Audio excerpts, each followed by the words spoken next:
ਵਾਹਿਗੁਰੂ ਜੀ ਕਾ ਖਾਲਸਾ, ਵਾਹਿਗੁਰੂ ਜੀ ਕੀ ਫਤਿਹ। ਸਤਿਗੁਰੂ ਪਾਤਸ਼ਾਹ ਸਾਹਿਬ ਜੀ ਦੇ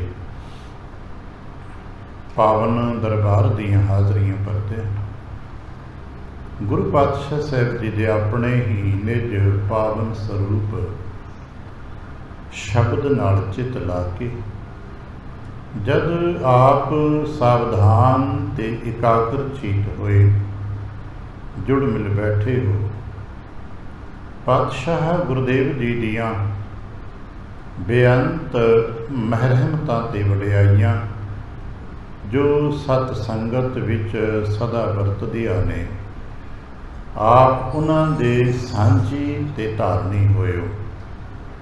ਕਿਰਪਾਲਤਾ ਕਰਨਾ, ਆਪਣੇ ਨਿਰਮਲ ਹਿਰਦੇ ਚੋਂ ਅਰਦਾਸ ਕਰਨਾ ਜੋ ਗੁਰੂ ਪਾਤਸ਼ਾਹ ਸਾਹਿਬ ਜੀ ਰਹਿਮਤ ਕਰਨ, ਆਪਣੀ ਸਿੱਖਿਆ ਦਾਇਕ ਸਾਖੀ ਪੜ੍ਹਨ ਸੁਣਨ ਵਿਚਾਰਨ ਦਾ ਬਲ ਬਖਸ਼ਣ, ਵਿਚਾਰ ਦਾ ਪ੍ਰਵਾਹ ਤੇ ਬੋਲਣ ਦਾ ਤਾਣ ਬਖਸ਼ਣ। ਇੱਕ ਵਾਰ ਆਸੀਸ ਦਿੰਦਿਆਂ ਅੰਮ੍ਰਿਤ ਦ੍ਰਿਸ਼ਟੀ ਪਾ ਕੇ ਜਪਣਾ ਜੀ ਸਤਨਾਮ ਸ਼੍ਰੀ ਵਾਹਿਗੁਰੂ। ਗਰੀਬ ਨਿਵਾਸ ਘਟ ਘਟ ਕੇ ਵਾਸੀ ਸ਼੍ਰੀ ਅਕਾਲ ਪੁਰਖ ਵਾਹਿਗੁਰੂ ਜੀ ਦਾ ਕੋਟਾਨ ਕੋਟ ਸ਼ੁਕਰਾਨਾ ਜੋ ਸੱਚੇ ਪਾਤਸ਼ਾਹ ਸਾਹਿਬ ਜੀ ਨੇ ਕਿਰਪਾ ਕੀਤੀ ਹੈ। ਸੰਪੂਰਨ ਦਿਵਸ ਆਪਣੇ ਪਿਆਰ ਅਤੇ ਭਾਣੇ ਵਿੱਚ ਬਤੀਤ ਕਰਾਇਆ। ਸੰਧਿਆ ਕੇ ਸਮੇਂ ਆਪਣੇ ਹੀ ਪਾਵਨ ਦਰਬਾਰ ਦੀ ਹਾਜ਼ਰੀ ਭਰਨ ਦਾ ਸੁਭਾਗ ਬਖਸ਼ਿਆ। ਜਗਤ ਗੁਰੂ ਗੁਰੂ ਨਾਨਕ ਸਾਹਿਬ ਜੀ ਦੀਆਂ ਸਾਖੀਆਂ ਗਾਥਾਵਾਂ ਪੜ੍ਹਦਿਆਂ ਸੁਣਦਿਆਂ ਤੇ ਉਹਨਾਂ ਦੇ ਵਿੱਚੋਂ ਸਿੱਖਿਆ ਪ੍ਰਾਪਤ ਕਰਨ ਦਾ ਜੋ ਯਤਨ ਹੈ, ਨਿਮਾਣਾ ਜਿਹਾ ਸਤਿਗੁਰ ਦੀ ਕਿਰਪਾ ਦੇ ਨਾਲ ਸਾਡਾ ਨਿਰੰਤਰ ਜਾਰੀ ਹੈ। ਮਹਾਰਾਜ ਕਿਰਪਾ ਕਰਨ, ਸਾਨੂੰ ਇਹ ਸਮੱਤ ਤੇ ਸਬਲ ਬਖਸ਼ਿਸ਼ ਕਰਨ ਕਿ ਅਸੀਂ ਮਹਾਰਾਜ ਜੀ ਕੀ ਸਾਖੀਆਂ ਚੋਂ ਸਿੱਖਿਆ ਵੀ ਗ੍ਰਹਿਣ ਕਰ ਸਕੀਏ ਤੇ ਸਿੱਖਿਆ ਨੂੰ ਆਪਣੇ ਜੀਵਨ ਵਿੱਚ ਢਾਲਣ ਦਾ ਯਤਨ ਵੀ ਕਰ ਲਈਏ। ਹੁਣ ਤੱਕ ਅਸੀਂ ਵਾਚਰੇ ਸਾਂ ਗੁਰੂ ਨਾਨਕ ਸਾਹਿਬ ਜੀ ਦੀਆਂ ਮੋਤੀ ਖਾਨੇ ਤੇ ਬੈਠਿਆਂ ਹੋਇਆਂ ਬਖਸ਼ਿਸ਼ਾਂ ਜੋ ਕਿਰਤ ਕਰੋ ਤੇ ਨਾਮ ਜਪੋ ਦੇ ਤੇ ਵੰਡ ਛਕੋ ਦੇ ਅਮੋਲਕ ਆਦਰਸ਼ਾਂ ਨੂੰ ਪ੍ਰਮਾਣਿਤ ਕਰਦੀਆਂ ਨੇ। ਇੱਥੇ ਬੈਠ ਕੇ ਪਾਤਸ਼ਾਹ ਜੀ ਨੇ ਕਈ ਸਾਲ ਕਿਰਤ ਕੀਤੀ ਹੈ, ਨਾਮ ਦਾ ਜਪ ਕੀਤਾ ਤੇ ਕਰਾਇਆ ਤੇ ਜੋ ਪ੍ਰਾਪਤੀਆਂ ਹੋਈਆਂ ਨੇ ਉਹਨੂੰ ਆਪਣੇ ਆਪ ਪਰਿਵਾਰ ਤੇ ਸਾਂਝੀਆਂ ਸੰਬੰਧੀਆਂ ਲੋੜਵੰਦਾਂ ਦੇ ਨਾਲ ਵੰਡਿਆ। ਔਰ ਜਦੋਂ ਜੇ ਕਿਸੇ ਨੇ ਕਿਹਾ ਕਿ ਬਾਬਾ ਇੰਜ ਤੇ ਲੁੱਟਿਆ ਜਾਏਗਾ ਤੇ ਹੱਥ ਫੜ ਕੇ ਕਿਹਾ, ਨਹੀਂ ਭਾਈ, ਜਦੋਂ ਵੀ ਕੋਈ ਲੁੱਟਿਆ ਗਿਆ ਮੇਰਾ ਮੇਰਾ ਕਰਕੇ ਲੁੱਟਿਆ ਗਿਆ, ਤੇਰਾ ਤੇਰਾ ਕਰਕੇ ਬਰਕਤਾਂ ਪੈਂਦੀਆਂ ਨੇ। ਔਰ ਸਾਡੇ ਵਿੱਚ ਗੁਰੂ ਨਾਨਕ ਦੀਆਂ ਬਰਕਤਾਂ ਉਦੋਂ ਤੋਂ ਵਰਤ ਰਹੀਆਂ ਹਨ। ਗੁਰਦੇਵ ਕਿਰਪਾ ਕਰਨ। ਗੁਰੂ ਨਾਨਕ ਪਾਤਸ਼ਾਹ ਸਾਹਿਬ ਜੀ ਦੇ ਜੋ ਜੀਵਨ ਦੇ ਸਾਖੀ ਮੁਤਾਬਕ ਅਗਲਾ ਅਧਿਆਇ ਹੈ, ਅਗਲਾ ਪੜਾਵ, ਜਿਸ ਨੂੰ ਭਾਈ ਸਾਹਿਬ ਗੁਰਦਾਸ ਸਾਹਿਬ ਜੀ ਨੇ ਕਿਹਾ ਹੈ ਕਿ ਚੜ੍ਹਿਆ ਸੋਧਣ ਧਰਤ ਲੁਕਾਈ। ਬੜਾ ਪਿਆਰਾ ਬਚਨ ਸੀ, ਪੜ੍ਹਦੇ ਨੇ, ਬਾਬਾ ਵੇਖੈ ਧਿਆਨ ਧਰ ਜਲਤੀ ਸਭ ਪ੍ਰਿਥਵੀ ਦਸਿਆਈ ਤੇ ਫਿਰ ਨਤੀਜਨ ਚੜ੍ਹਿਆ ਸੋਧਣ ਧਰਤ ਲੁਕਾਈ। ਉਹਦੇ ਵਾਸਤੇ ਕੁਝ ਕੌਤਕ ਤੇ ਰਚਨੇ ਹੁੰਦੇ ਨੇ, ਕਿਉਂਕਿ ਇਹੀ ਤੇ ਇੱਕ ਕੌਤਕੀ ਮੰਡਲ ਹੁੰਦਾ ਹੈ। ਕਿਉਂਕਿ ਜੇ ਸਿੱਧੇ ਤੌਰ 'ਤੇ ਹੋਕਾ ਦੇਣਾ ਸ਼ੁਰੂ ਕਰ ਦਿੱਤਾ ਜਾਏ ਤੇ ਸਾਡਾ ਮਨੁੱਖ ਮੰਡਲ ਮੰਨਦਾ ਨਹੀਂ ਹੈ। ਮਨੁੱਖ ਮੰਡਲ ਛੇਤੀ ਸਮਝਦਾ ਨਹੀਂ ਹੈ, ਪਕੜਦਾ ਨਹੀਂ ਹੈ। ਇਸੇ ਕਰਕੇ ਸਿਆਣੇ ਜਿੰਨੇ ਵੀ ਸਾਡੇ ਵਡਕੇ ਹੋਏ ਨੇ, ਗੁਰੂ ਰੂਪ ਦੇ ਵਿੱਚ ਪੈਗੰਬਰ ਹੋਏ, ਪੀਰ ਅਵਤਾਰ ਹੋਏ, ਅਲੱਗ-ਅਲੱਗ ਅਵਸਥਾਵਾਂ ਤੇ ਮੰਡਲਾਂ ਤੇ, ਉਹਨਾਂ ਸਾਰਿਆਂ ਨੇ ਹੀ ਕਿਸੇ ਵੱਡੀ ਗੱਲ ਨੂੰ ਕਹਿਣ ਵਾਸਤੇ ਕੋਈ ਵੱਡਾ ਕੌਤਕ ਵੀ ਕੀਤਾ ਹੈ। ਕਿਉਂਕਿ ਜਦੋਂ ਵੱਡਾ ਕੌਤਕ ਹੁੰਦਾ ਹੈ ਤੇ ਲੋਕਾਂ ਦਾ ਧਿਆਨ ਉਸ ਚੀਜ਼ 'ਤੇ ਉਸ ਪਾਸੇ ਅਟਰੈਕਟ ਹੋ ਜਾਂਦਾ ਹੈ, ਆਕਰਸ਼ਿਤ ਹੋ ਜਾਂਦੇ ਨੇ ਤੇ ਫਿਰ ਗੱਲ ਸੁਣਨ ਲੱਗ ਪੈਂਦੇ ਨੇ।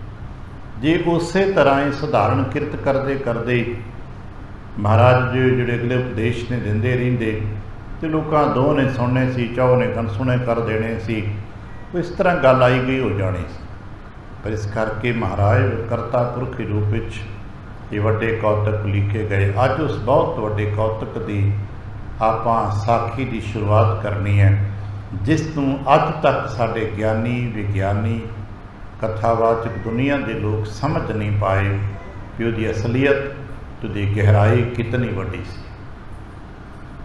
कोशिश करते असीं हौली हौली, असीं ये तो दावा नहीं कर पावांगे ना कि असीं सारा कुछ पढ़ लिया जी, सारा कुछ कहता जी, सारा नहीं नहीं। जितनी को महाराज सानू बख्शिश करनगे, जिन्होंने आप एक थां के जाके किया भी आप अपनी बोध है देती बरनत भेन भेन तो देती, जिन्हें को सानू बुद्ध महाराज बख्शिश करनगे। तो जदों असीं इस विचार मंडल तो उत्ते होर आध्यात्मिक मंडल च आके कही जाते फिर पता दा जेती प्रभ जानाई रसना तेत भनी। जितने प्रभु जी बख्शिश करनगे इस रसना तो उतना ही बोलिया जाना है, वध नहीं बोलिया जाए। घट तो हो सकता है कि कुछ दिता तो बोलिया ही नहीं गया, पर वध एक लफज भी नहीं हो सकता। अज इतों गल करते हैं प्रेम सहित उस अध्याय की आरंभता करिए जिथे गुरु नानक पातशाह सब इंसान फिर वड्डे कौतक ते करतब दे तीन एक बार आसीस दिंदे पुनः जपना जी सतनाम श्री वाहिगुरू। मोदी की कृत विशाल चलै। मोदी खान का कार विहार बहुत वड्डा हो गया, एक विशालता के रूप विच वडंबर जिन्होंने असीं कहने बहुत अठाठ बनिया होए। बड़ा लंबा समा इत्थे महाराज जी ने मोती का कार विहार कराया। इस समय लगभग सारे समय दे विच भाई बाला जी गुरु नानक पातशाह साहब की संगत विच ने बाला रहै निज संग सदा। बाला जी ने सारे कौतक सारी बख्शिशां नाल रह के हंडाए वेखिया। उन्होंने ही समा पा के वडेरी उम्र च बुजुर्ग अवस्था दे विच आके खडूर साहिब के धन गुरु अंगद देव महाराज जी के हजूरी विच ये सारी गाथावां नूं सुनाया। जिहड़े गाथा बचन असां सुन रहे हैं, इन्हां दा मुढ़ भाई बाला जी दे राही वज्जा। जे असीं कहने आ ना गुरु नानक पातशाह साहब जी दे पहले कीर्तनीय भाई मरदाना जी ने, पर साडे पता नहीं क्यों असीं कह ही नहीं पाए कि साडे पहले कथावाचक भाई बाला जी। भाई बाला जी ने ही खडूर साहिब तो कथा की आरंभता की है। कीर्तन की आरंभता गुरु नानक पातशाह साहब जी ने की है, जिसनों असीं समा पा के कह दें करतारपुर साहब तो की। पर कथा की आरंभता गुरु अंगद देव महाराज जी ने खडूर साहब तो की। ते साडे पहले कथावाचक भाई बाला जी ने जिहड़े गुरु नानक पातशाह साहब की साखी सुणाते हैं। बाला रहे निज संग सदा उचरो इतिहास को जाहे बनाई। आजोगे जितने भी साडे गुरु नानक पातशाह साहब जी दी साखियां अलग अलग रूपों च, जन्म साखियां के रूपों च, काव्य के रूप च, प्रकाशां के रूप च वरतों च आईयां ने, होंद विच आईयां ने, वो सारियां दे सारी भाई बाला जी तो ही आरंभ हुई। मूल साडे के सूत्राधार भाई बाला जी ने। हुण सदस्ते ने आपन पै तकरी कर मैं। कदे कदे मौज आती बाबा जी की, तो अपने समोदी खाने ते बैठे तकड़ी भी आप पकड़ लेंदे, जिसका जिक्र साडे बड़ा प्रसिद्ध है। जो 13-13 तोले है, उदों तकड़ भी आप पकड़िया हुए, आप ही छाबे भर भर के पाए ने। उहदी जो रकम सी साधु की उत्ते 12 ते वध तो तक 13 के तोलते सी, पर महाराज ने 13 एक बार ते तोले ते बाद 13 करके उसका घर भर दिता है। उन्हें कहा सी कि बाबा इदां तो लुटिया जाएगा, तो कहण लगे नहीं भलिया 13 करके तो बरकत पैंदी है। कदे कदे आपन कहते ने जो हट्टियां की गद्दी होंदी ने, जिथे बैठ के आप पुराने हटवाणीए वो गद्दी ते बैठ के अपने सारा कार विहार करते सी, उत्थे आप बैठते ने। कदे तकड़ी आप पकड़ लेंदे ने। लौकिक रीत सब है हर खाई। जो दुनियावी कार विहार ने वो सारे महाराज उत्थे बैठ के आप करते करवाते हैं। राज है बैस दुकान ज्ञान बास जिव भगति मैं। शोभा पाउंदे ने हर दुकान ते बैठे हुए ਰਾਜਿਆਂ ਸਮਾਨ ਬੈਠਦੇ ਨੇ ਹੱਟੀ ਤੇ, ਕਿਉਂਕਿ ਗਿਆਨ ਦੇ ਰਾਜੇ ਨੇ। ਹੱਟੀ ਦੇ ਤੇ ਬੇਸ਼ੱਕ ਦੁਨਿਆਵੀ ਸ਼ਬਦਾਂ 'ਚ ਕਹਾਂਗੇ ਕਿ ਮੁਲਾਜ਼ਮਤ ਹੈ ਵਕਤ ਦੇ ਉੱਥੋਂ ਦੇ ਨਵਾਬ ਦੌਲਤ ਖਾਨ ਦੀ, ਪਰ ਗਿਆਨ ਗੁਰੂ ਨਾਨਕ ਦਾ ਆਪਣਾ ਹੈ। ਜਿਉਂ ਸਿੱਖੇ ਨੇ ਗੁਰੂ ਨਾਨਕ ਨੇ ਅਵਚਲ ਨੀਵ ਧਰੀ ਗੁਰੂ ਨਾਨਕ। ਇਹ ਜੋ ਨੀਂਹ ਰੱਖੀ ਸੀ ਗੁਰੂ ਨਾਨਕ ਨੇ ਰੱਖੀ, ਜਿਸ ਰਾਜ ਵਿੱਚ ਆਪਾਂ ਜੀ ਰਹੇ ਹਾਂ। ਰਾਜ ਗਿਆਨ ਦਾ ਹੈ, ਇਸੇ ਕਰ ਗਿਆਨ ਗੁਰੂ ਹੈ। ਜਿੱਥੇ ਗੁਰੂ ਨਾਨਕ ਜੀ ਬੈਠੇ ਨੇ, ਜਿੱਥੇ ਗੁਰੂ ਨਾਨਕ ਦੇ ਨਾਲ ਗੁਰੂ ਨਾਨਕ ਦੇ ਚਰਨਾਂ 'ਚ ਭਗਤੀ ਦਾ ਵਾਸ ਹੈ। ਇਸੇ ਕਰਕੇ ਹਰ ਇੱਕ ਸ਼ਰਧਾਲੂ ਪ੍ਰੇਮੀ ਜਨ, ਭਾਵੇਂ ਉਹ ਗਿਆਨੀ ਹੈ, ਭਾਵੇਂ ਉਹ ਕਿਸੇ ਰੂਪ 'ਚ ਸਧਾਰਨ ਬੁੱਧੀ ਦਾ ਜੀ ਹੈ, ਗੁਰੂ ਨਾਨਕ ਪਾਤਸ਼ਾਹ ਦੇ ਚਰਨਾਂ ਦੀ ਛੋਹ ਪ੍ਰਾਪਤ ਕਰਨਾ ਚਾਹੁੰਦਾ ਹੈ, ਕਿਉਂਕਿ ਗੁਰੂ ਨਾਨਕ ਦੇ ਚਰਨਾਂ 'ਚ ਭਗਤੀ ਦਾ ਵਾਸ ਹੈ। ਕੀਰਤ ਜੌਨ ਸਮਾਨ ਪਰਮ ਪਾਵਨੀ ਜਗਤ ਮੈਂ। ਤੇ ਪਾਵਨੀ ਕਹਿੰਦੇ ਨੇ ਪਵਿੱਤਰ। ਗੁਰੂ ਨਾਨਕ ਪਾਤਸ਼ਾਹ ਦੀ ਪਵਿੱਤਰ ਬਖਸ਼ਿਸ਼, ਜਿਵੇਂ ਫੁੱਲ ਖਿੜ ਜਾਣ ਤੇ ਸੁਗੰਧ ਆਪਣੇ ਆਪ ਆਲੇ ਦੁਆਲੇ ਫੈਲਦੀ ਹੈ, ਕਿਸੇ ਨੂੰ ਦੱਸਣਾ ਨਹੀਂ ਪੈਂਦਾ, ਤੇ ਨਾ ਦੀਵਾਰਾਂ ਦੇ ਕਰਕੇ ਸੁਗੰਧਾਂ ਨੂੰ ਰੋਕਿਆ ਜਾ ਸਕਦਾ ਹੈ। ਹੁਣ ਮੰਨ ਲਓ ਕਿਤੇ ਕੋਈ ਫੁੱਲਵਾੜੀ ਹੋਵੇ, ਉਹਦੇ ਆਲੇ ਦੁਆਲੇ ਤੁਸੀਂ ਬਾਉਂਡਰੀਆਂ ਕਰਦੇ ਹੋ, ਕੀ ਫਰਕ ਪੈਂਦਾ? ਜਿੰਨੀਆਂ ਮਰਜ਼ੀ ਬਾਉਂਡਰੀਆਂ ਕਰਦੇ ਜੋ, ਸੁਗੰਧ ਤੇ ਦੀਵਾਰਾਂ ਦੇ ਉੱਤੋਂ ਦੀ ਹਵਾ ਝੁੱਟ ਕੇ ਪਾਰ ਚਲੀ ਜਾਣੀ ਹੈ ਨਾ। ਜਿਸ ਤਰ੍ਹਾਂ ਸੁਗੰਧੀ ਨੂੰ ਨਹੀਂ ਰੋਕਿਆ ਜਾ ਸਕਦਾ, ਇਸੇ ਤਰ੍ਹਾਂ ਗੁਰੂ ਨਾਨਕ ਦੀ ਬਖਸ਼ਿਸ਼ ਉਸ ਤੱਤ ਨੂੰ ਜੋ ਕੀਰਤੀ ਹੈ, ਉਹ ਦੂਰ ਦੂਰ ਤੱਕ ਬਿਨਾਂ ਕਿਸੇ ਜਾਤੀ ਦੇ ਬੰਧਨ ਤੋਂ, ਹੋ ਸਕਦਾ ਦੌਲਤ ਖਾਨ ਦੇ ਰਾਜ ਦੀ ਜੋ ਦੀ ਨਵਾਬੀ ਦਾ ਦਾਇਰਾ ਸੀ ਉਹ ਸੀਮਿਤ ਹੋਵੇਗਾ। ਸੱਚ ਹੈ, ਕਿਉਂਕਿ ਜਲੰਧਰ ਦਾ ਆਪਣਾ ਵੱਖਰਾ ਨਵਾਬ ਹੈ, ਸੁਲਤਾਨਪੁਰ ਦਾ ਆਪਣਾ ਵੱਖਰਾ ਨਵਾਬ ਹੈ। ਇਸ ਤਰ੍ਹਾਂ ਨਵਾਬੀ ਤੇ ਬਦਲਦੀਆਂ ਰਹਿਣਗੀਆਂ, 2 4 10 ਪਿੰਡਾਂ ਤੇ 50 100 ਪਿੰਡ ਤੇ ਹੋਏਗੀ, ਪਰ ਗੁਰੂ ਨਾਨਕ ਦੀ ਕੀਰਤੀ ਦਾ, ਗੁਰੂ ਨਾਨਕ ਦੀ ਰਾਜ ਦਾ ਜੋ ਸੀਮਾਵਾਂ ਨੇ, ਉਹ ਜ਼ਮੀਨ ਤੇ ਖਿੱਚੀਆਂ ਹੋਈਆਂ ਲਕੀਰਾਂ ਨਹੀਂ ਗੀਆਂ। ਜੋ ਅੱਜ ਵੀ ਆਪਾਂ ਕਦੇ ਕਿ ਰਾਜ ਕਰੇਗਾ ਖਾਲਸਾ, ਉਹ ਜ਼ਮੀਨ ਤੇ ਲਕੀਰਾਂ ਵਾਲਾ ਰਾਜ ਸਾਡਾ ਨਹੀਂ ਹੈ। ਤੇ ਮੁੱਕ ਜਾਣਾ, ਇੱਥੋਂ ਤੁਰਾਂਗੇ ਉੱਥੇ ਜਾ ਕੇ ਮੁੱਕ ਜਾਏਗਾ।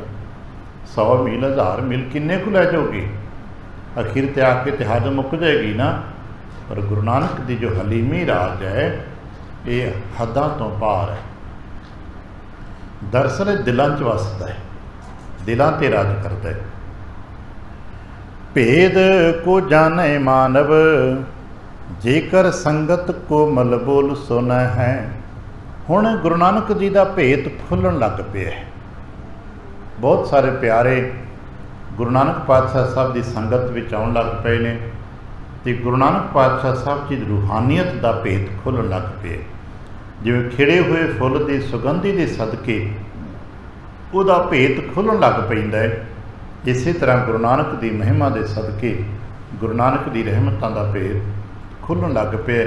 ਭਾਵੇਂ ਹੁਣ ਤੱਕ ਗੁਰੂ ਨਾਨਕ ਪਾਤਸ਼ਾਹ ਸਾਹਿਬ ਜੀ ਨੇ ਆਪੂ ਇਸ ਭੇਤ ਨੂੰ ਵੱਡੇ ਪੱਧਰ 'ਤੇ ਨਹੀਂ ਸੀ ਖੋਲ੍ਹਿਆ। ਲੋਚਨ ਗੋਚਰ ਸੋਚ ਵਿਮੋਚਨ, ਰੂਪ ਬਿਲੋਕਤ ਧਨ ਮਨ ਹੈ। ਹੁਣ ਜਿਹੜੇ ਗੁਰੂ ਨਾਨਕ ਦੇ ਦਰਸ਼ਨ ਕਰਦੇ ਨੇ, ਉਹ ਧਨ ਹੋ ਜਾਂਦੇ ਨੇ। ਧਨ ਮਨ ਹੈ ਕਹਿੰਦੇ ਨੇ ਉਹਨਾਂ ਦੀ ਜੀਆਂ ਨੂੰ, ਜਿਹੜੇ ਮਨੁੱਖ ਧਨ ਹੋ ਜਾਂਦੇ ਨੇ। ਤਾਂ ਧਨ ਕੌਣ ਹੁੰਦਾ ਹੈ? ਜਿਨੀ ਤੁਧ ਨੂੰ ਧਨ ਕਹਿਆ, 3 ਜਮ ਨੇੜਨੇ ਆਲ ਅਸੀਂ ਪੜ੍ਹਦੇ ਹਾਂ। ਜਿਨ੍ਹਾਂ ਗੁਰੂ ਨਾਨਕ ਦੇ ਦਰਸ਼ਨ ਕੀਤੇ ਉਹ ਵੀ ਧਨ ਹੋ ਗਏ। ਜਿਨ੍ਹਾਂ ਗੁਰੂ ਨਾਨਕ ਪਾਤਸ਼ਾਹ ਦੀ ਸੰਗਤ ਕੀਤੀ ਉਹ ਵੀ ਧਨ ਹੋ ਗਏ। ਜਿਹੜੇ ਗੁਰੂ ਨਾਨਕ ਪਾਤਸ਼ਾਹ ਸਾਹਿਬ ਦੇ ਨਾਲ ਕਿਸੇ ਪ੍ਰਕਾਰ ਦਾ ਵਪਾਰ ਕਰਕੇ, ਲੈਣ ਦੇਣ ਕਰਕੇ, ਉਹ ਧਨ ਹੋ ਗਏ। ਔਰ ਸਾਰੇ ਹੀ ਵਪਾਰ ਕਰਨ ਵਾਲੇ, ਲੈਣ ਦੇਣ ਕਰਨ ਵਾਲੇ, ਕਿਰਤ ਕਰਨ ਵਾਲੇ ਗੁਰੂ ਨਾਨਕ ਦੀ ਮਹਿਮਾ ਗਾਉਂਦੇ ਜਾਂਦੇ ਨੇ। ਕਿਉਂ ਨਾ ਕਹੋ ਤਿਨ ਗਿਆਨ ਹੋਵੈ, ਜਗਦੀਸ਼ਰ ਕੋ ਗੁਰ ਜੌਨ ਬਨੇ ਹੈ। ਕਹਿੰਦੇ ਨੇ ਫਿਰ ਕਿਉਂ ਨਾ ਉਹਨਾਂ ਨੂੰ ਗਿਆਨ ਹੋਵੇ, ਕਿਉਂਕਿ ਜਗਤ ਦਾ ਮਾਲਕ ਹੀ ਹੁਣ ਉਹਨਾਂ ਦਾ ਗੁਰੂ ਬਣ ਗਿਆ। ਤੇ ਜਦੋਂ ਗੁਰੂ ਹੀ ਜਗਤ ਮਾਲਕ ਹੋਵੇ ਤੇ ਫਿਰ ਆਪੇ ਗਿਆਨ ਪ੍ਰਾਪਤ ਹੋਏਗਾ।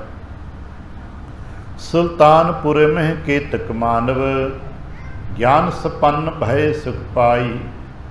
ਕਹਿੰਦੇ ਸੁਲਤਾਨਪੁਰ ਦੇ ਵਿੱਚ ਬਹੁਤ ਸਾਰੇ ਮਨੁੱਖ ਗੁਰੂ ਨਾਨਕ ਸਾਹਿਬ ਜੀ ਸੰਗਤ ਦੇ ਸਦਕੇ ਗਿਆਨ ਨਾਲ ਸੰਪੰਨ ਹੋ ਗਏ ਨੇ, ਭਰ ਗਏ ਨੇ ਗਿਆਨ ਦੇ ਨਾਲ। ਜਿਵੇਂ ਭਗੀਰਥ ਸਾਹਿਬ ਜੀ ਨੇ, ਮਨਸੁਖ ਸਾਹਿਬ ਜੀ ਨੇ, ਇਹ ਵੱਡੇ ਨਾਮ ਸਾਡੇ ਕੋਲ 2 ਨੇ। ਹੋਰ ਵੀ ਬਹੁਤ ਪਿਆਰੇ ਨੇ ਜਿਹੜੇ ਗੁਰੂ ਨਾਨਕ ਸਾਹਿਬ ਦੀ ਸੰਗਤ ਨੇਤਾ ਪ੍ਰਤੀ ਕਰਦੇ ਨੇ। ਨੁੱਤ ਨਿੰਦ ਤਜੀ, ਉਹਨਾਂ ਚੁਗਲੀ ਨਿੰਦਾ ਛੱਡ ਦਿੱਤੀ। ਗਿਆਨ ਦੀ ਪਰਿਭਾਸ਼ਾ ਨੂੰ ਅਸੀਂ ਕਿਸ ਤਰੀਕੇ ਨਾਲ ਵਰਤਦੇ ਹਾਂ, ਸਾਡਾ ਨਜ਼ਰੀਆ ਆਪਣਾ ਹੈ। ਅਸੀਂ ਸੋਚਦੇ ਕਿ ਜਿਹਨੂੰ ਜਾਣਕਾਰੀ ਜ਼ਿਆਦਾ ਉਹ ਗਿਆਨੀ ਜ਼ਿਆਦਾ ਹੈ, ਵੀ ਜਿਹਨੇ ਕਿਤਾਬਾਂ ਬਹੁਤੀਆਂ ਪੜ੍ਹ ਲਈਆਂ ਜੀ, ਅੰਗਰੇਜ਼ੀ ਪੰਜਾਬੀ ਬੋਲ ਲੈਂਦਾ ਬੜਾ ਗਿਆਨੀ ਹੈ ਜੀ, 2-4 ਗ੍ਰੰਥਾਂ ਦੀ ਟੀਕਾ ਪੜ੍ਹ ਲਈ ਅਸੀਂ ਕਹਿੰਦੇ ਬੜਾ ਗਿਆਨੀ ਹੋ ਗਿਆ ਜੀ। ਇਹ ਜਾਣਕਾਰੀਆਂ ਨੇ। ਟੀਕਾ ਪੜ੍ਹ ਲਈ ਅਸੀਂ ਜਾਣਕਾਰੀ ਲੈ ਲਈ, ਭਾਸ਼ਾ ਪੜ੍ਹ ਲਈ ਅਸੀਂ ਜਾਣਕਾਰੀ ਲੈ ਲਈ, ਇਤਿਹਾਸ ਭੂਗੋਲ ਪੜ੍ਹ ਲਿਆ ਅਸੀਂ ਜਾਣਕਾਰੀ ਲੈ ਲਈ, ਅਸੀਂ ਕਹਿੰਦੇ ਬੱਲੇ ਬੱਲੇ ਬੜਾ ਵੱਡਾ ਗਿਆਨੀ ਹੈ ਜੀ, ਸਾਰਾ ਇਤਿਹਾਸ ਉਹਨੂੰ ਜ਼ੁਬਾਨੀ ਯਾਦ ਹੈ, ਕਿਸੇ ਸ਼ਹਿਰ ਦਾ ਨਾਂ ਲੈ ਦੋ ਉਹਦਾ ਰਾਹ ਪਤਾ ਉਹਨੂੰ, ਬੜਾ ਗਿਆਨੀ ਹੈ। ਯਾਦ ਰੱਖਣਾ ਇਹ ਗਿਆਨੀ ਨਹੀਂ ਹੈ, ਇਹ ਜਾਣਕਾਰ ਹੈ। ਇਸ ਨੂੰ ਜਾਣਕਾਰੀ ਹੈ, ਅਤੇ ਜਾਣਕਾਰੀ ਕਿਤਾਬਾਂ ਦੇ ਵਿੱਚ ਹੈਗੀ ਹੈ। ਜਾਣਕਾਰੀ ਅੱਜ ਸਾਡੇ ਤਮਾਮ ਡਿਵਾਈਸ ਦੇ ਵਿੱਚ ਜਾਣਕਾਰੀ ਭਰੀ ਹੈ।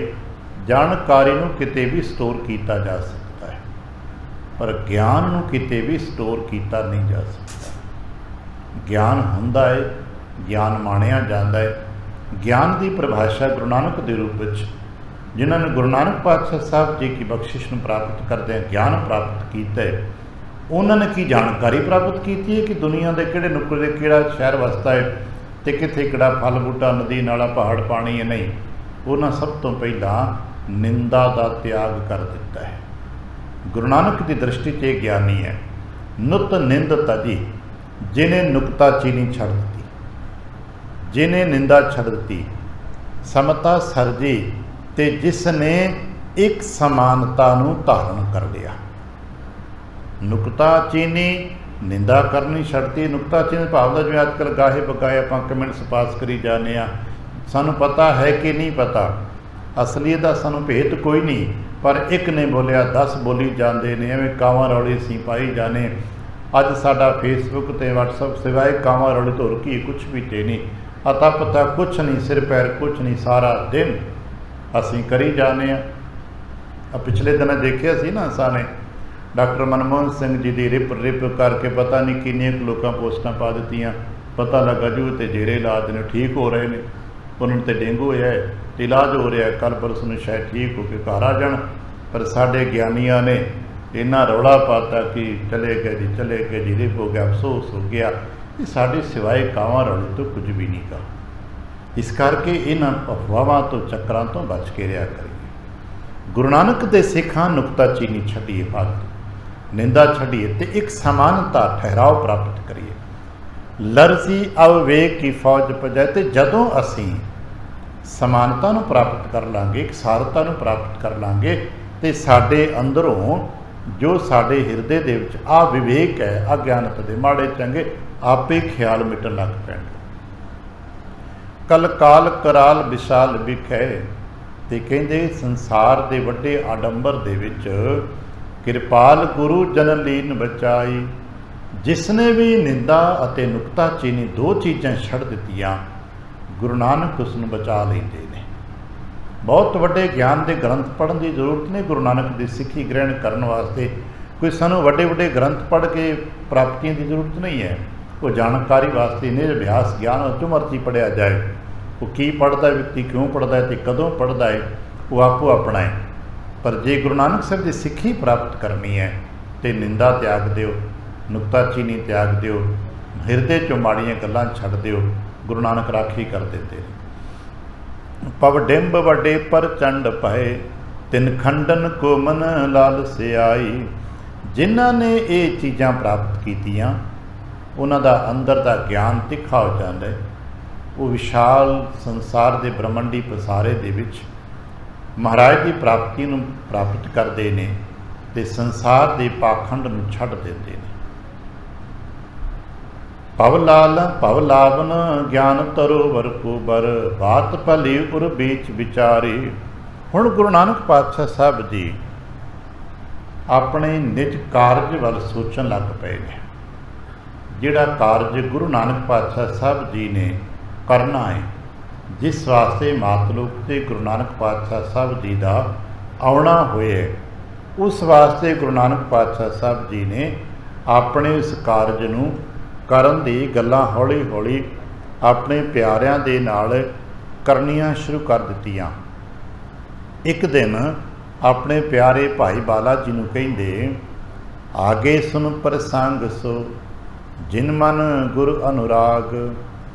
बाला जी कहने लगे भाई एक दिन सुभावक गुरु महाराज बैठे सन, मैं भी कोल बैठा सा, तो महाराज जी वो गल मैं तुहानूं दसदा जो महाराज नूं इस वक्त एकांत च प्रेम चा के वैराग अनुराग चा के मेरे नाल गल की थी। कहन लगे जिह कारण अवतार हित चितव्यो चेतन सतंग। दरअसल वो गल वो सी कि जिस वास्ते गुरु नानक जी का अवतार होया सी। असीं पढ़िया भाई साहब गुरदास कहते ना करता पुरख वाहिगुरू जी ने मातलोक दी साडे जीव जंतुओं की धरती की पुकार सुनी तो गुरु नानक जग माहे पठाया। हुण किसी काम वास्ते भेजिया ना, वो जिस काम वास्ते गुरु नानक जी नूं भेजिया गया है, हुण गुरु नानक जी सोचते हैं कि हुण समा आ गया उस काम की आरंभता करिए। कियो चहत विस्तार मुक्त पंथ सिੱਖੀ सुमत। हुण महाराज उस अपने आप नूं विस्तार करना चाहुंदे ने। हुण तक महाराज ने अपने आप नूं संकुचित करके रखिया होए। हुण तक किवें जिवें कमल खिड़िया नहीं है, हुण हौली हौली महाराज अपने वो घर परिवार की जिम्मेदारी पूरियां पुगा के अपने उस कारज नूं करन वास्ते उत्साह तैयारी कर दे। कहन लगे बाले सो बोले प्रभु। फिर बाला जी नूं कहन लगे जगत लाज को छोर। भाई बाला जी हुण जगत का जो लाज हुंदी ना, लोग की कहणगे। आपां भी कार विहार करते हैं, बड़ी बार सोचते हैं बई जे आपां ये करन लग पए तो लोग की कहणगे, जे आपां इदां करांगे तो लोग की कहणगे। कहण लगे बाला जी हुण लोग की कहणगे, आपां लोक लाज छड्ड देनी है। आपर रीत वरतैं अबै। हुण असां ने नवा तरीका अपनाना भाई बाला जी, क्योंकि बाला जी वो साथी ने जिन्हां ने हर नवे कदम ते गुरु नानक का साथ माणिया। व्यापार की नवी किरत पिरत पाई तो बाला जी नाल ने। सच्चा सौदा जिन्हों आपां खरा सौदा किन ते बाला जी नाल ने। हुण कहंदे प्यारिओ आपां होर नवा काम करना है, लोक लाज छड्ड देनी है। तो बाला जी ने कहा मैं मैनू की हुक्म है। कहन लगे अब है रहो बेबे घर और। हुण तुसां कुछ समा साडे नाल नहीं रहना, तुसां सिर्फ आउणा हट्टी ते आउणा, हट्टी तो जाना ते तुसां बेबे दे घर रहना। तुसीं साडा साथ थोड़ी दूरी बना लो, साडे तो अलग रहना शुरू कर दिओ ते तुसीं बेबे दे घर रहना शुरू कर दिओ। तथा भगीरथ सो भनिओ। इसे तरह भगीरथ जी नूं कह के कह दिता कब कब दरसो आए। अगे भगीरथ साहब जी लगभग हर दूजे दिन रोजाना ने तो दूजे चौथे अपने पिंडों आके महाराज जी दर्शन करते। उन्होंने कहा कि भगीरथ साहब जी हुण तुसीं भी ध्यान अपना अपने कारां विहारां च लाओ, जो सिੱਖਿਆ उसनूं कमाओ तो कदे कदे आया करो। हुण तुसीं आउणा थोड़ा जिहा ना घटा दिओ, गिणती आउण दी घटा दिओ। पूर्व के व्यवहार जो तिन्ना अब मन लियाए। तो तुसीं जिथे अपने घर परिवार की किरत करदे हो, किरत भी पूरी करनी है। तो फिर दूसरी गल है कि इत्थे नित आउणा, बहुता समा हट्टी ते रहना जां बहुता समा संगत विच रहना, इसनूं हौली हौली बदल लो तो अपना कार विहार अपने आप नूं अपने विच टिका लो। इस तरह महाराज ने अपने प्यारिਆਂ नूं इन्हां दोनों संगियां नूं एक निज की गल समझाती, क्योंकि ये दो संगी वो सन जिहड़े गुरु नानक पातशाह सब के रूहानी सेवक ने। बाकी तो ठीक है संसार के रिश्तियां चों ते संबंधां करके ने, पर ये वो दो प्यारे ने जो गुरु नानक जी नूं रूहानी मंडलों च समझते हैं। इस तरह रूहानी मंडलों के भी चर्चा आरंभ हो गई, जिसनूं समझना साडे ज्ञानियां तो अजे तक नहीं प्राप्ति हुई। उसका जिक्र दार्शनिक तौर पर आपां कोशिश करते हैं ताकि शायद थोड़ा बहुता सानू उसका रहस्य समझ आ सके। एक समय जल ईश्वर को सुखरास आकाश भई शुभ बानी। कह लगी कुवार जो जल है ना, आप जिन्होंने जल कहने आ, तो जदों असीं सारे ब्रह्मंडी पसारे नूं चेतन सत्ता के रूप च देखते हाँ, तो जल भी चेतन सत्ता का एक हिस्सा है ना। असी कहने जल एक देवता है ना, तो सारा ब्रह्मंडी पसारत जितना जल है उस देवते का ही पसारा है। असी जल देवता कहने। उसका नाम वरुण करके जाने जाता, लोग वरुण देवता कहते हैं। कहते कि एक दिन सुखरास कहते हैं जो सुखों का दाता है। एक दिन अकाल पुरख वाहिगुरु जी जो परमेश्वर ने उन्होंने जल देवता नूं एक आग्ञा दी, नानक पास हुला सेसों पठवो तुम जा सुरदे सुखदानी। भाई तुसी नानक जी के चरणों च पहुँचो तो नानक जी नूं जाके साडा सुनेहा दिओ, उन्होंने जाके उन साडे कोल भेजो। ये तुहाडी जिम्मेदारी लगती है कि तुसी नानक जी नूं साडे कोल भेजना। कान सुनी सन्मान गुनी पई देह दुनी तर ज्यों मिल पानी। असी तो दुनिया भी कहांगे पानी है, पर भगती खेतर मनदा नहीं। जल एक देवता है, अग्नि देवता है, अन्न देवता है, पानी इन्हां दा जिक्र असीं गुरबाणी च पढ़ते हैं। क्योंकि जदों उस देव नूं जल देव नूं करता पुरख का हुक्म मिलिया कि भाई तेरी सेवा लगदी भी तू नानक जी नूं साडे तक पहुँचावना, तो जल ने केंद्र बना लिया। वरुण ने जल देवता ने अपना केंद्र बना लिया जिथे गुरु नानक पातशाह साहब जी विचरते ने। वी में आए निवास करा जे पास आवास गुरु तन धारी। जल देवता चूँकि वें तो जल नाल भरपूर पहलों तो वगदी है, पर जलदेव ने उहदे जाके वास कर लिया जिथे गुरु नानक पातशाह साहब जी तन करके अक्सर आउंदे ने। आन स्नान करें जे थान रहो मतवान तहां मिलवारी। हुण वो दैविक मंडलों का जी देव जिहड़ा है जिथे गुरु नानक स्नान करते हैं उत्थे आके जल रूप होके टिक गया। जात वड्डी प्रभात कुनात किदों रस शांत कलेवर चारी। जिथे गुरु नानक पातशाह साहब जी वड्डी सवेरे जिन्होंने आप अमृत वेला कह देने, वड्डे सवेर वेले जिथे गुरु नानक पातशाह साहब जी इशनान पान करन जाते ने, मानो उन्हें भी अपना टिकाणा उत्थे प्राप्त कर लिया। एक दिन बासुर पाए एक दास है पास, सुबासर ये घर संग तैयारी। एक दिन महाराज जी कहते ने पहला घर तो उठे ने, अपना एक सेवक जो सदा ही महाराज के नाल रहिंदा सी, एक सेवादार नाल है, सेवादार दे नाल चल के आपन ते चल के नीर के तीर पै दंतन धावन आन करी। महाराज आप चल के आए ने, सेवादार नाल है, तो दरिया जो आप नदी वेही कह देने, वेही नदी के किनारे ते बैठ के महाराज ने पहला दातन कीती नूं। गाड दे थर होत भयो तर है अबलो बर सो बदरी। तो दातन करके जो बेरी की टाणी की दातन की, महाराज ने जिथे बैठे सन उत्थे दातन गढ़ दी। वो बेरी अज भी साडे कोल हैगी है। अज भी सुल्तानपुर जाइए तो बेर साहिब गुरुद्वारा साहिब है, तो अज भी उस बेरी के लोग दर्शन करते हैं।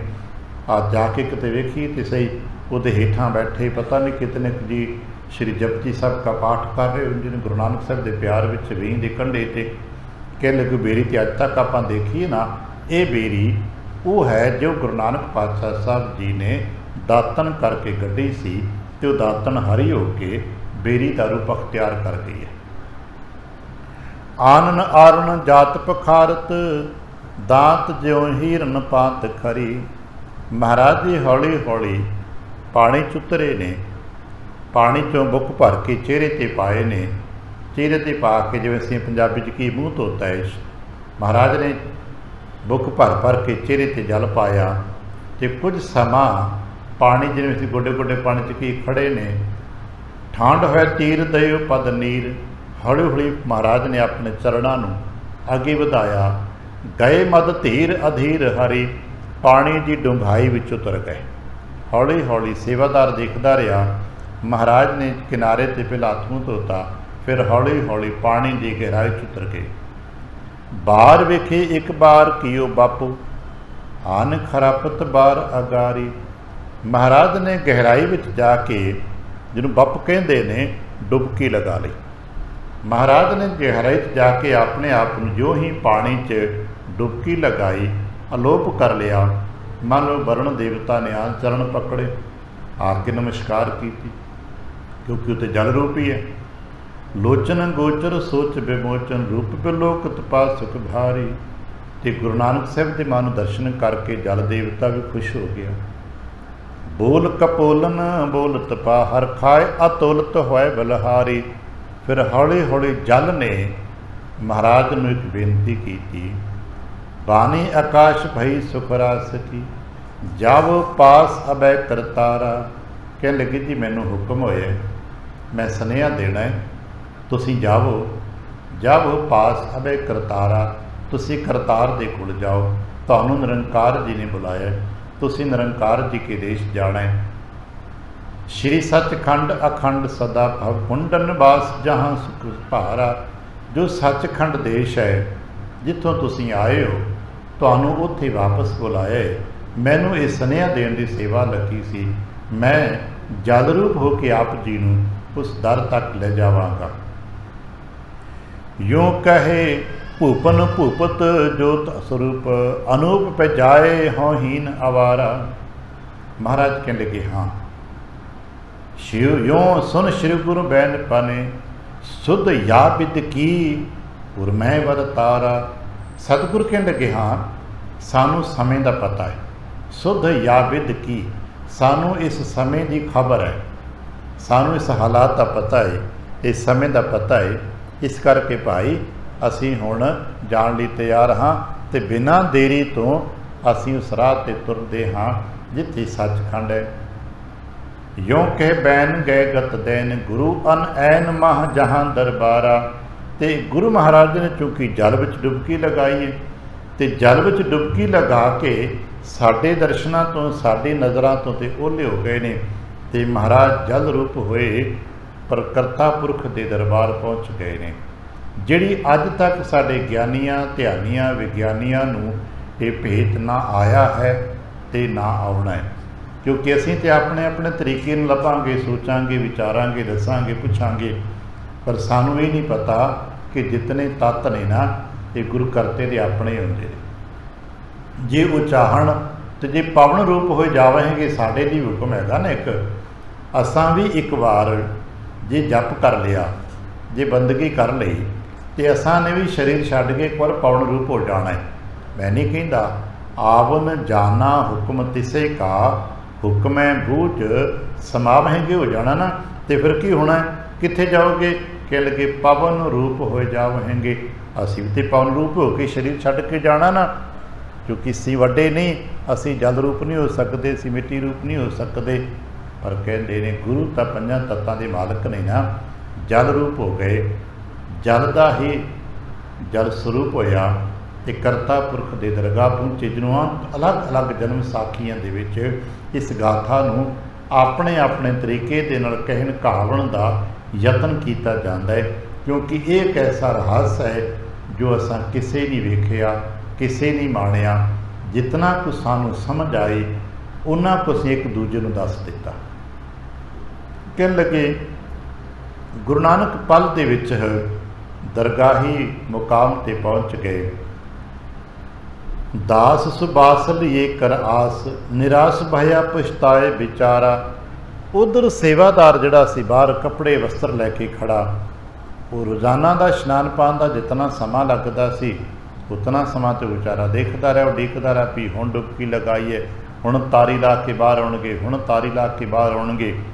पर हर मनुख की एक हद है ना, इंतज़ार की साढ़े मनुखी सीमावां ने, मनुखी मन हदां दे विच वास करदा है, तो एक मुकाम ते आके मनुखी मन बेचैन हो जाता है।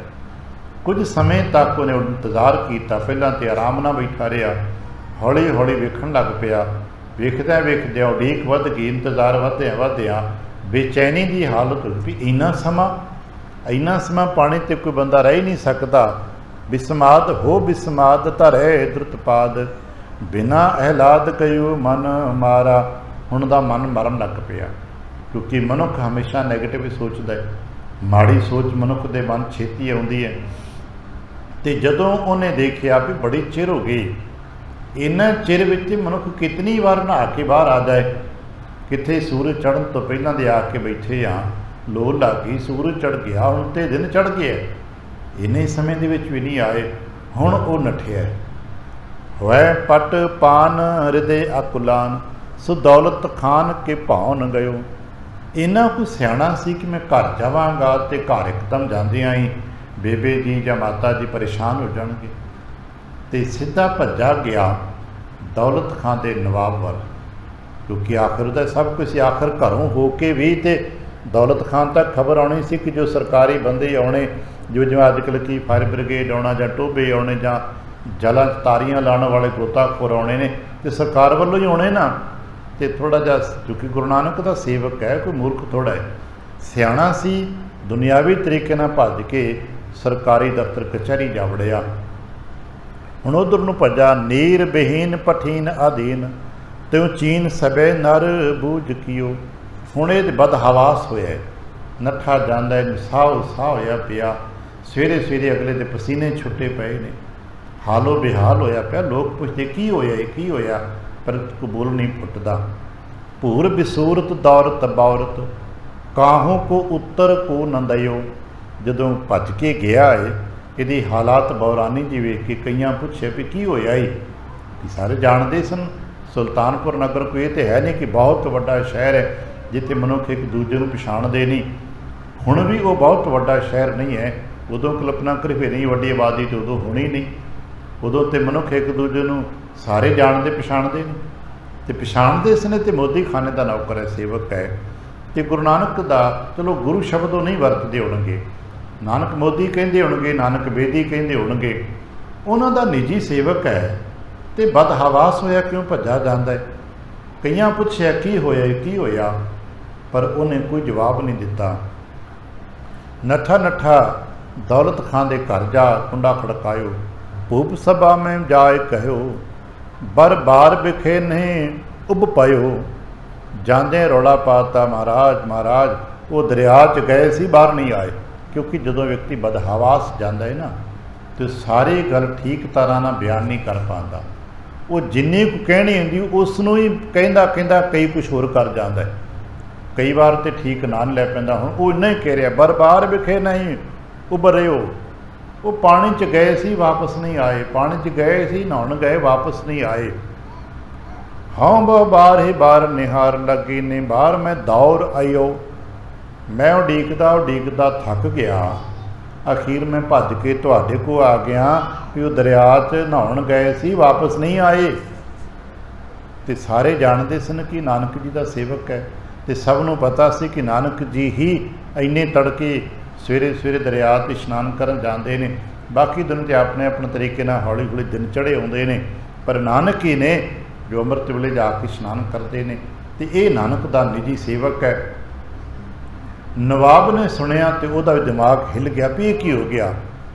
ਯੂੰ ਸੁਣ ਕੇ ਮਨ ਮੈਂ ਗੁਣ ਤਾਛਨ ਜੀਨ ਕੇ ਕਾਨ ਪਵਾਏ ਲਿਓ। ਕਿਉਂਕਿ ਨਵਾਬ ਹੈ, ਛੇਤੀ ਕਰੋ ਮੇਰੇ ਘੋੜੇ 'ਤੇ ਕਾਠੀ ਪਾਓ। ਆਦੇਸ਼ ਦਿੱਤਾ, ਘੋੜੇ 'ਤੇ ਕਾਠੀ ਪੈ ਗਈ। ਆਪਣੇ ਹੋਰ ਅੰਗੀ ਸਾਥ ਜੋ ਤਾਂ, ਕਿਉਂਕਿ ਇੱਕ ਨਵਾਬ ਨੇ ਜਾਣਾ ਹੈ ਤੇ ਸਟਾਫ ਤਿਆਰ ਹੋ ਗਿਆ, ਜੋ ਉਹਨਾਂ ਦੇ ਜੱਥਾ ਹੁੰਦਾ ਹੈ। ਕੇਵਟ ਕੋ ਬੁਲਵਾਏ ਧਵਾਏ ਕੇ, ਆਏ ਵੇ ਤਟ ਠਾਂਡ ਭਇਓ। ਤੇ ਕਿਉਂਕਿ ਉੱਥੇ ਮੱਲਾਹਾਂ ਦਾ ਕੰਮ ਹੈ ਜਾਂ ਗੋਤਾਖੋਰਾਂ ਦਾ ਕੰਮ ਹੈ। ਦਰਿਆ ਦੇ ਕੰਢੇ 'ਤੇ ਜਦੋਂ ਵੀ ਕੋਈ ਘਟਨਾ ਚੱਕਰ ਵਾਪਰਦਾ ਹੈ ਤੇ ਸਭ ਤੋਂ ਪਹਿਲਾਂ ਗੋਤਾਖੋਰ ਹੀ ਬੁਲਾਏ ਜਾਂਦੇ ਨੇ, ਤੇ ਜਾਂ ਜਿਹੜੇ ਬੀੜੀਆਂ ਲੈ ਕੇ ਸੱਜੇ ਖੱਬੇ ਜਾ ਸਕਦੇ ਨੇ, ਇਹਨੂੰ ਕੇਵਟ ਕਹਿੰਦੇ ਆ। ਪੁਰਾਣਾ ਸ਼ਬਦ ਕੇਵਟ ਹੈ, ਹੁਣ ਆਪਾਂ ਮਲਾਹ ਵੀ ਕਹਿ ਸਕਦੇ ਹਾਂ। ਜੋ ਬੀੜੀਆਂ ਚਲਾਉਂਦੇ ਨੇ, ਪਾਣੀ ਦੇ ਜਾਣਕਾਰ ਹੁੰਦੇ ਨੇ, ਗੋਤਾਖੋਰ ਹੁੰਦੇ ਨੇ। ਅੱਜ ਕੱਲ੍ਹ ਵੀ ਟੀਮਾਂ ਬੜੀਆਂ ਹੁੰਦੀਆਂ ਨੇ। ਉਦੋਂ ਇਸ ਬੰਦੇ ਸਨ, ਉਹ ਛੇਤੀ ਛੇਤੀ ਕੁਝ ਮਲਾਹ ਬੁਲਾਏ ਜਿਹੜੇ ਗੋਤਾਖੋਰੀ ਕਰ ਸਕਦੇ ਸਨ, ਤਰਨਾ ਜਾਣਦੇ ਸਨ। ਇਹੋ ਜਿਹੇ ਬੰਦੇ ਬੁਲਾ ਕੇ ਨਵਾਬ ਆਪ ਮੌਕੇ 'ਤੇ ਆ ਗਿਆ, ਤੇ ਮੌਕੇ 'ਤੇ ਆ ਕੇ ਹੁਣ ਉਸਨੇ ਕਾਰਵਾਈ ਆਰੰਭ ਕਰਤੀ ਕਿ ਤਲਾਸ਼ ਕੀਤੀ ਜਾਏ। ਬਈ ਪੁੱਛਿਆ ਗਿਆ ਕਿੱਥੇ, ਤੇ ਦੱਸਣ ਲੱਗ ਪਿਆ। ਰੌਰ ਪਰਾਪੁਰ ਦੌਰ ਚਲੇ ਨਰ, ਹੌਰ ਉਠਿਓ ਉਰ ਠੌਰ ਛਾਇਓ। ਹੁਣ ਤੇ ਜਦੋਂ ਕਚਹਿਰੀ 'ਚ ਗੱਲ ਪਹੁੰਚ ਗਈ ਤੇ ਰੌਲਾ ਪੈ ਗਿਆ, ਤੇ ਰੌਲਾ ਹੌਲੀ ਹੌਲੀ ਫੈਲਣ ਲੱਗ ਪਿਆ। ਨਾਨਕ ਦਰਿਆ 'ਚ ਡੁੱਬ ਗਏ, ਨਾਨਕ ਦਰਿਆ 'ਚ ਗਏ ਸੀ, ਬਾਹਰ ਨਹੀਂ ਆਏ। ਜਿੰਨੇ ਮੂੰਹ ਉਨੀਆਂ ਗੱਲਾਂ, ਜਿਸ ਨੂੰ ਸੁਣਦਾ ਹੈ ਉਹ ਸਭ ਚੱਲ ਕੇ ਦੌੜ ਕੇ ਨਦੀ ਦੇ ਕਿਨਾਰੇ ਆਉਣ ਲੱਗ ਪਏ ਨੇ। ਤੇ ਬੁੱਤ ਜਿਹੜੇ ਪਿਆਰੇ ਸਨ ਉਹਨਾਂ ਦੇ ਮਨ ਵਿੱਚ ਹੌਲ ਪੈਣ ਲੱਗ ਪਈ, ਇਹ ਕੀ ਹੋ ਗਿਆ। ਇੰਨੇ ਪਿਆਰੇ ਨਾਨਕ ਜੀ ਦਰਿਆ 'ਚ ਇਸ਼ਨਾਨ ਕਰਨਗੇ ਤੇ ਰੌਲਾ ਪੈ ਗਿਆ, ਡੁੱਬ ਗਏ ਹੋ ਗਈ। ਲੋਕਾਂ ਦੇ ਅੰਦਰ ਇੱਕ ਹੌਲ ਪੈਣ ਲੱਗ ਪਏ। ਬਾਤ ਜਰਾਮ ਸੁਣੀ ਜਬ ਕਾਨ, ਫਨੀ ਮਨਹੀਨ ਜੋ ਮੀਨ ਅਨੀਰਾ। ਤੇ ਜਦੋਂ ਇਹ ਰੌਲਾ ਕਿਸੇ ਨੇ ਜਾ ਕੇ ਭਾਈਆ ਜੈਰਾਮ ਨੂੰ ਦੱਸਿਆ ਤੇ ਭਾਈਆ ਜੈਰਾਮ ਦੀ ਹਾਲਤ ਤੇ ਫਿਰ ਉਹ ਹੋ ਗਈ ਜਿਵੇਂ ਕਿਸੇ ਸੱਪ ਦੀ ਮਣੀ ਖਿੱਚ ਲਈ ਜਾਂਦੀ ਹੈ। ਭਾਵ ਦੌਰ ਭੌਰ ਵੀ ਬਣਿਆ ਕਿ ਚੰਗੇ ਭਲੇ ਤੋਂ ਰੋਜ਼ਾਨਾ ਇਸ਼ਨਾਨ ਕਰਨ ਜਾਂਦੇ ਨੇ, ਸਾਥੀ ਸੇਵਕ ਨਾਲ ਹੁੰਦੇ, ਤੇ ਅੱਜ ਕੀ ਹੋ ਗਿਆ। ਇੱਥੋਂ ਆਪਾਂ ਕੱਲ੍ਹ ਅੱਗੇ ਚੱਲਾਂਗੇ ਕਿਵੇਂ ਭਾਈਆ ਜੈਰਾਮ ਜੀ ਹੋਰ ਸੰਗੀ ਸਾਥੀ ਸਾਰੇ ਗੁਰੂ ਨਾਨਕ ਪਾਤਸ਼ਾਹ ਸਾਹਿਬ ਜੀ ਦੀ ਤਲਾਸ਼ ਵਿੱਚ ਵੇਈਂ ਦਰਿਆ ਦੇ ਕਿਨਾਰੇ 'ਤੇ ਬੈਠਦੇ ਨੇ। ਕਾਰ ਵਿਆਹੀਆਂ ਜੋ ਸੰਸਾਰਕ ਤੇ ਸਮਾਜਿਕ ਹੁੰਦੀਆਂ ਨੇ ਕਰਦੇ ਨੇ, ਤੇ ਨਾਲ ਹੀ ਨਾਲ ਗੁਰੂ ਪਾਤਸ਼ਾਹ ਸਾਹਿਬ ਜੀ ਦੀ ਰੂਹਾਨੀ ਮੁੱਢ ਦੀ ਗਾਥਾਵਾਂ ਆਉਣ ਵਾਲੇ ਸਮੇਂ 'ਚ ਹੌਲੀ ਹੌਲੀ ਪੜ੍ਹਦੇ ਸੁਣਦੇ ਤੇ ਵਾਚਦੇ ਚੱਲਾਂਗੇ, ਤੇ ਉਹਨਾਂ 'ਚੋਂ ਸਿੱਖਿਆ ਗ੍ਰਹਿਣ ਕਰਨ ਦਾ ਵੀ ਯਤਨ ਹੁੰਦਾ ਰਹੇ। ਜ਼ਰੂਰੀ ਪੱਖ ਤੇ ਇਹ ਹੈ, ਇਤਨੇ ਕੁ ਬਚਨ ਪ੍ਰਵਾਨ ਕਰਨਾ, ਭੁੱਲ ਚੁੱਕ ਦੀ ਖਿਮਾ, ਆਸੀਸ ਅਤੇ ਪਿਆਰ ਦਿੰਦਿਆਂ ਫਤਿਹ ਬੁਲਾਵਣਾ। ਵਾਹਿਗੁਰੂ ਜੀ ਕਾ ਖਾਲਸਾ, ਵਾਹਿਗੁਰੂ ਜੀ ਕੀ ਫਤਿਹ।